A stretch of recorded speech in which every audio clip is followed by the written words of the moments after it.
Hello everyone. Today we are talking about the Tinker & Rasor model RFIT. The model RFIT is an above-ground insulator tester. It uses radio frequency to judge the effectiveness of an insulator, specifically pipeline insulation kits and flange isolation kits, such as we see in front of us. The flange isolation kit we see in front of us we're going to use today to demonstrate how the RFIT works. First, we'll start with opening the case. The case is a locking case. You rotate the handle upwards and then lift the cover off, and we see the inside of the instrument. You'll notice that we have a black probe, a red probe with a wire, the LCD display, power button, and a 9-volt battery. First, we need to assemble the instrument. We'll start with the black probe. For safety reasons, we ship the probes with the needle tip points inverted so you can't accidentally stick yourself. So we unscrew the chuck and reverse the tip, put it back in so the needle point is sticking out. The needle points are very important because you must dig down under any coating to get to the base metal for the instrument to work properly. With that done, we can insert the probe into the instrument, into the top of the instrument. Now we'll work on the red probe.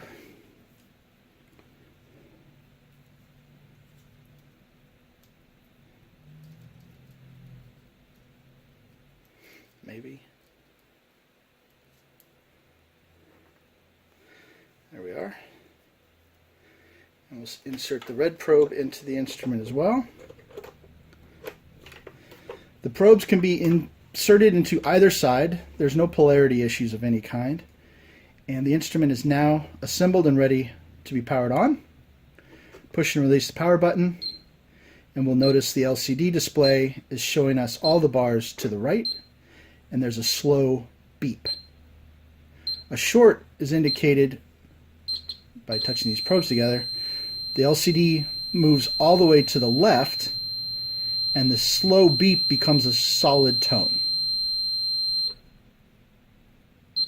The instrument also has a feature that if one of the probes is bad or not inserted,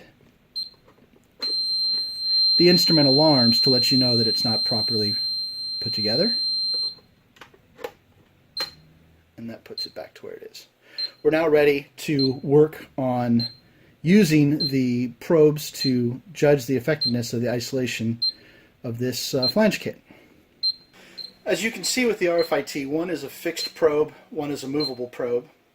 What we need to do is use the probe needle tip point and get down under the coating surface on one side of the isolator, and then do the same with the other probe on the other. And as you can see, the meter has dropped very far towards the left.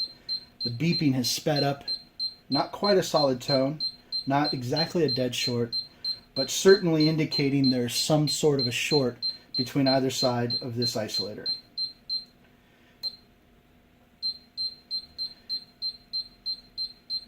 Going down a little bit, you'll see it's still indicating. Over here, we're still getting indication all the way around.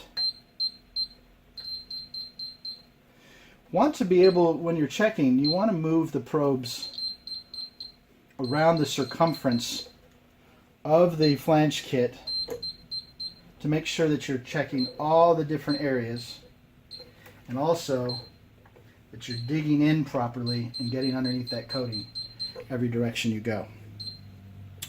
Once you get an indication of a short, which would be any time the meter's deflecting towards the left, that's indicating there's a short of some kind, move around the circumference and see if you can localize it by making the meter move more to the left as you get closer. Once you get to this point and you've localized it as best you can, to actually find the short, one of the methods is to go bolt by bolt. So you would put your probe into the bolt head and look at the other side, and we'll see that this bolt is indeed isolated from our flange. Doing the same here. We'll see again isolation. You'll notice this bolt is in backwards, which is a little telltale for us to know which of the bolts is our shorted bolt. So we're going to put our probe in on this side and look, and we see that we've actually found our shorted bolt.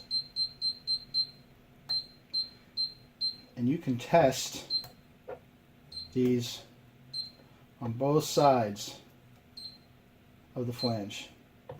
But this is our short indication. You'll see it's moved all the way to the left as far as it can. Not quite a solid beep yet, so not an entirely dead short, as you might see, but definitely an indicator of a short. The RFIT is ready to be put away again, so you're just going to turn it off. Unplug your probes, and you can fit them easily back into their foam holder.